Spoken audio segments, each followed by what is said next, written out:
अपना।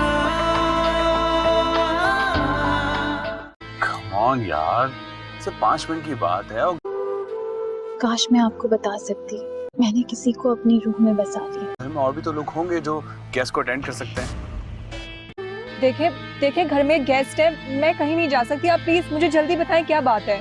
आजकल वो बहुत गुस्सा करने लगी है गुल, हर बात पर लड़ती है, झगड़ती है। कभी तो कोई लड़का पसंद आया होगा, मतलब तुम यूनिवर्सिटी जाती हो, कभी तो कोई अच्छा लगा होगा। रोशना और जिब्रान की मुलाकातें बढ़ती जा रही हैं और रोशना को वो इतना पसंद आ गया है कि अब वो इसके लिए सबसे बगावत करने से बाज नहीं आएगी। हालांकि जिब्रान इसे धोखा दे रहा है और इनकी मुलाकातें जल्दी इनको पकड़वा भी देंगी, क्योंकि एक दिन जिब्रान जब रोशना को जिद करके अपने साथ ले जाएगा, जबकि रोशना के घर में गुल के रिश्ते वाले आए होंगे और रोशना का भाई इसको जिब्रान के साथ भी देख लेगा। इसलिए जब रोशना वापस आएगी तो इसका झूठ सबको पता चल जाएगा और गुल के रिश्ते वाले रोशना के ये ड्रामे देखकर गुल का रिश्ता नहीं मांगेंगे और खाली हाथ ही वापस चले जाएंगे।